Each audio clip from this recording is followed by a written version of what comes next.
Bem, gente, chegamos à nossa última aula, né, de subestação elétrica, nossa oitava aula, antes da nossa avaliação, né. Então, essa aula, hoje a gente vai ver um pouco, conhecer os componentes de um sistema de automação, né, como é que funciona, quais são os componentes de um sistema de subestação, né, de automação, tais como os relés, os CLPs, conhecer um pouco também sobre distribuir o sistema de proteção e controle, conhecer o sistema SCADA, né, e os protocolos de comunicação em rede, os protocolos que são usados aí na questão da subestação, certo? Então, como a gente viu na primeira aula, se não me engano, eu falei um pouco sobre os tipos de usina ou de subestações elétricas, e nós vimos que quanto à modalidade do comando, a gente hoje tem subestações, né, automatizadas, que são aquelas subestações supervisionadas a distâncias por intermédio de computadores, né, então de programas de computação que fazem hoje o serviço que antes era feito pelo homem. Hoje a gente é capaz de fazer essa supervisão de uma subestação à distância, tá analisando se está ocorrendo tudo normalmente, funcionando tudo normal, e a partir dessas observações, né, intervir para fazer algumas correções, manutenções, coisas do tipo, certo? Então a gente vai ver um pouco sobre ou como é que acontece a automação na subestação. Então, o que seria assim a importância, né? Hoje em dia é muito importante a automação, não só em subestações, mas em toda a área elétrica, né? Que ela busca prevenir alguns imprevistos, né, que a gente não deseja numa rede elétrica. Então a automação hoje se tornou algo muito importante. E para isso, muitas empresas, né, incluindo as áreas de distribuição industriais, elas têm como objetivo modernizar o sistema de proteção e automação de suas instalações elétricas, em vista das suas vantagens oferecidas pelos sistemas digitalizados modernos, né? Então, por essa razão, pretende dotar suas instalações de um conjunto de funções de automação e controle que vão facilitar as tarefas de operação e manutenção. Então, os tradicionais sistemas usados atualmente, né, o principal deles é o SCADA, né, que são sistemas que utilizam softwares para monitorar e supervisionar as variáveis e dispositivos do sistema de controle conectados através de drives específicos. Então, é um sistema que nós vamos ver aqui mais na frente, né, que ele é capaz de monitorar tudo o que está acontecendo numa subestação através de sistemas de controle, né, através dos computadores. Aí. A gente não precisa estar diretamente na área da subestação. À distância a gente consegue observar algumas alterações aí nesse tipo de sistema. E também a automação das atividades de uma subestação elétrica, do sistema, depende da interface entre a subestação e seus equipamentos associados, para fornecer e manter o alto nível de confiança exigido para a operação do sistema de energia. Então, esse sistema também possui principalmente dois serviços. Quais são os serviços da automação? Eles servem para fazer o controle e principalmente a proteção da subestação. Eles são fundamentais para que decisões quanto à operação possam ser tomadas. Então é aquela questão que eu falei, de longe, né, você ter todo aquele sistema lá conectado, todo ele automatizado.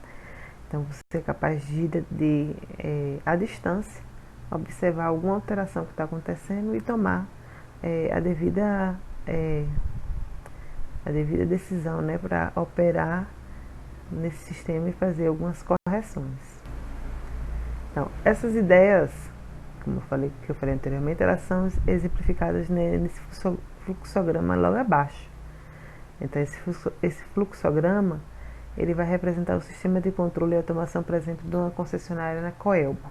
Então, vejam que tudo interligado, né, tudo o que está acontecendo. Aqui embaixo a gente tem os equipamentos ao longo do alimentador, eles estão sendo supervisionados, então, e até chega lá no computador tudo o que está ocorrendo.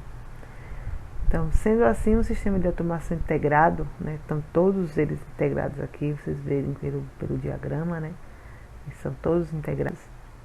Então, esse sistema de automação integrada de controle e proteção de uma subestação, ele vai aparecer com uma finalidade de fornecer maiores recursos de operação e manutenção para o mesmo.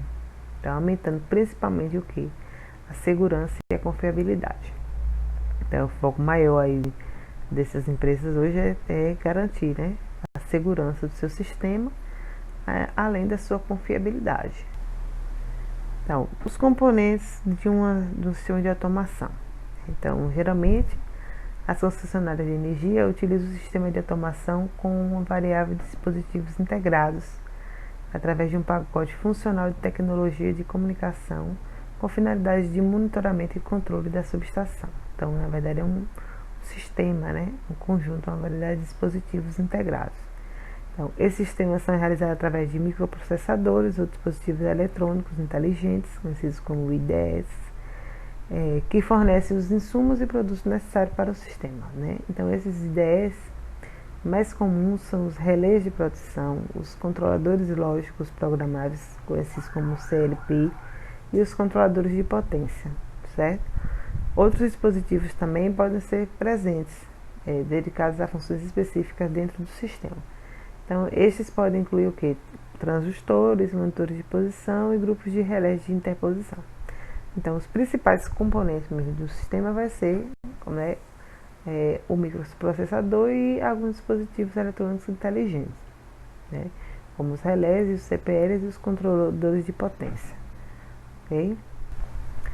Bom, então, o que seria um sistema de potência vezes um sistema de controle, né? Qual seria aí a diferença entre eles? Então, a gente trouxe aqui só para a gente ver o objetivo de cada um. O objetivo principal da proteção é desconectar o elemento defeituoso do sistema o mais rápido possível. Por isso que ele é essencial. É essencial acontecer o quê? O sistema ser sensível, né?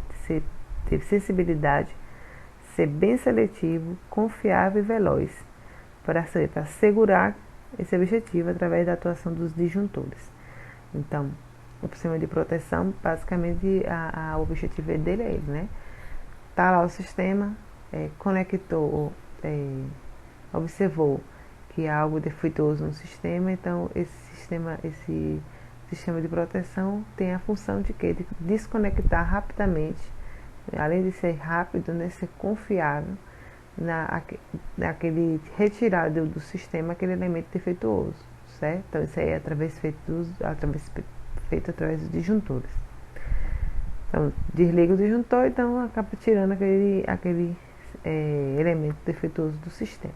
Então tudo isso controlado pela automação, né?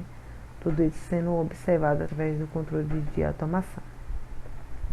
Já o sistema de controle, ele vai ser o quê? Responsável pela supervisão das diversas componentes da subestação.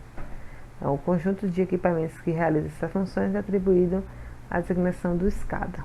Então, já o sistema de controle ele vai ficar ali supervisionando o que está acontecendo no sistema, né, daquela subestação. Enquanto o de proteção é desconectar o elemento defeituoso do sistema de forma precisa, né, e de forma rápida também. Bom, os equipamentos. Quais são os equipamentos que nós temos aí? Principais. Então, a gente tem um relé, né? Que um relé é um interruptor acionado eletricamente, né? Então, a movimentação física desse interruptor ocorre quando a corrente elétrica percorre as espiras da bobina de um relé, criando um campo magnético, né, que por sua vez atrai a alavanca responsável pela mudança de estados conectores. Certo? Então, o relé é um equipamento importante, né, que também é muito utilizado aí nas subestações. E aí ele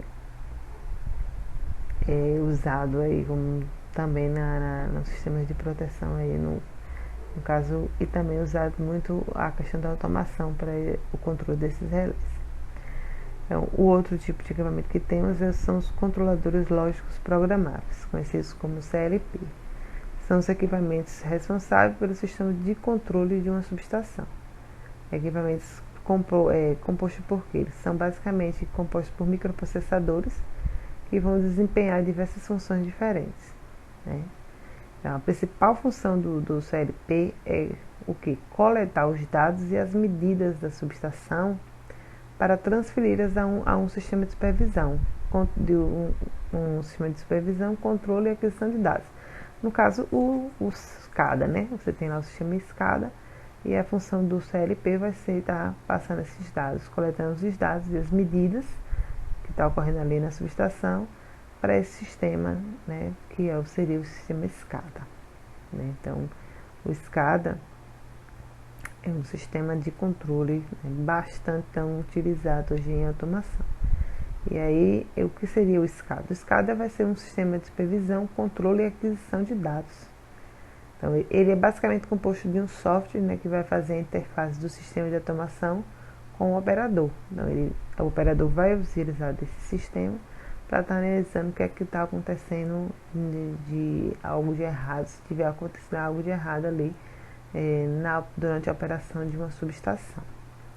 São usados também os oscilográficos, também conhecidos como registradores digitais de perturbação, não, que são não sei o que, aparelhos que vão permitir a gente observar e registrar as variações no sistema elétrico ao longo do tempo. Então, é outro equipamento também bastante utilizado, são os oscilográficos. Temos também os multimedidores, que são equipamentos elétricos capazes de realizar diversas medidas em um circuito elétrico, né? Então, o multimedidor possui a função de medições instantâneas, juntando medições que seriam feitas pelo voltímetro, pelo amperímetro, o frequencímetro ou o próprio multímetro, né? Que faz várias medidas aí, tanto a voltagem como amperímetro, amperagem e coisa e tal.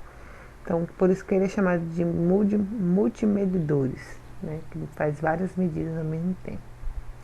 E também podemos estar usando o GPS, né? Que é o sistema de posicionamento global, feito por satélites, né? Então, utilizado para a determinação da posição de um receptor na superfície da Terra ou na órbita. Então, ele também é baseado no sistema de satélites e também a gente pode estar utilizando esse tipo de equipamento aí em subestações. Então, em subestações digitalizadas, elas sempre tem que ter um GPS, né, para que essa unidade de controle central possa sincronizar todos os relógios internos dos equipamentos e que tudo esteja conectado à rede de telecomunicações de subestação.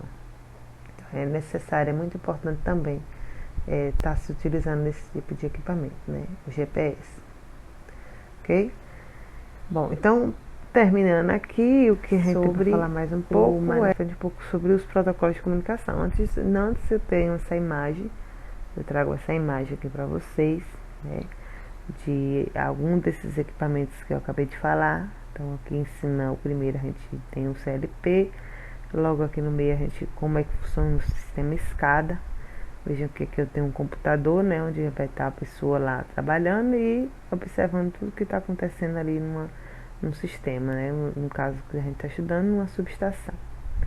E aí temos aqui o multimedidor aqui do lado, temos os relés de interface, o GPS, né, e aí os equipamentos que a gente pode hoje estar observando nas subestações, ok? Então, aqui nessa imagem, eu trouxe para vocês o que seria mais ou menos esse sistema de supervisão muito parecido aqui com um SCADA, né? Então, o operador está lá, na sua sala lá no seu gabinete, de lá ele observa tudo o que está acontecendo naquela subestação, né? Ele está ali analisando tudo. Se acontecer qualquer falha aí, qualquer coisa inesperada nesse sistema, de lá mesmo da sala de operação, ele lá mesmo já corrige, né? Já faz algumas mudanças aí no sistema e tentar, ou então abrir alguns desses circuitos para tentar fazer as correções devidas, certo? Então, aqui a gente já pode ver que temos alguns componentes que a gente viu nas primeiras aulas, né? A simbologia aí do transformador, temos a simbologia dos disjuntores, das chaves seccionadoras, certo? Aí os barramentos. Então, é dessa maneira aí que funciona é um sistema de controle feito à distância, né? Supervisionado à distância aí. E um exemplo seria o sistema do SCADA. Sobre os protocolos de comunicação, né? O que é um protocolo de comunicação? Então, o que seria, né? Então, os diversos tipos de equipamentos presentes em uma subestação, trabalhando de uma forma integrada, então, como eu falei, são todos integrados, né? Integrados entre eles vão requerer uma base de comunicação sólida e confiável. Então, essa comunicação entre os processadores e os bancos dos dados é chamada de protocolo. Então, o que é protocolo? É a comunicação entre esses processadores e os bancos de dados, né? Como eles se comunicam. Então, um protocolo é um padrão que especifica o formato de dados e as regras a serem seguidas. É um conjunto de convenções que rege o tratamento, especialmente a formação dos dados no sistema de comunicação. Então, sem eles, uma rede não funciona, pois especificam como um programa deve preparar seus dados para serem enviados para o estado seguinte do processo de comunicação. Então, todo o sistema ele é feito através de um protocolo, certo? Essa comunicação entre os processadores e os bancos de dados e tem que seguir um protocolo, senão, né, vira praticamente uma bagunça aí, na passagem dos dados de um sistema para o outro. E nós vamos ver que os protocolos de comunicações mais importantes que temos, né, que mais usado é o TCP /IP. Então, ele é o protocolo mais usado ultimamente, né? Ultimamente é o que mais usado. Temos o Modbus, que é um protocolo de comunicação de dados que utiliza principalmente o sistema de automação industrial, né? Ele é um dos mais antigos protocolos utilizados em redes controladoras. Temos o DNP, né, ou protocolo de rede distribuída, que é um protocolo aberto, público, baseado em padrões abertos, existindo para trabalhar dentro de uma variedade de redes. Foi desenvolvido para alcançar interoperabilidade entre sistemas elétricos. Então, ele é um pouco um sistema mais antigo aí do que esses usados ultimamente. E por fim temos o IES, né? Que foi criado na tentativa de criar um protocolo padrão de comunicação. Ele também é um pouco mais antigo que os atuais. Então, mas mesmo assim, ele padroniza a comunicação em rede entre os equipamentos e o sistema de automação, e além dele suportar também as funções necessárias de uma hospitação. Além de eu falar que ele é um pouco mais antigo, ele também ainda é considerado que é uma tecnologia nova, né? E começando aí a ser implementado nos sistemas dos países, de alguns países aí, né? Então, hoje o mais utilizado, né, o protocolo de comunicação mais utilizado hoje, ultimamente, é o TCP, ok? Então, gente, hoje a gente chega ao fim das nossas aulas, né, sobre subestações elétricas. E aí, vamos agora estar pensando, né, em responder a nossa prova, que será disponibilizada brevemente, ok? Espero que vocês tenham gostado. E quem qualquer coisa, dê uma lida no módulo. Nosso tempo ficou muito curto para ser apresentado. É uma disciplina muito grande assim, para ser apresentado só poucas aulas. Então a gente faz o possível para passar algumas informações mais importantes para vocês. Mas assim, quem tiver mais curiosidade, pega o módulo aí, dá uma lidinha, certo? E se aprofunda um pouco mais, porque essa disciplina de subestação elétrica é muito importante, né? E é uma área da elétrica assim que pega muitos profissionais para trabalhar, certo? Então, quem tiver aí mais interesse, procura se aprofundar mais um pouco, né? E se engajar aí nos estudos mais profundos de um sistema de uma subestação elétrica, ok? Obrigada aí a todos.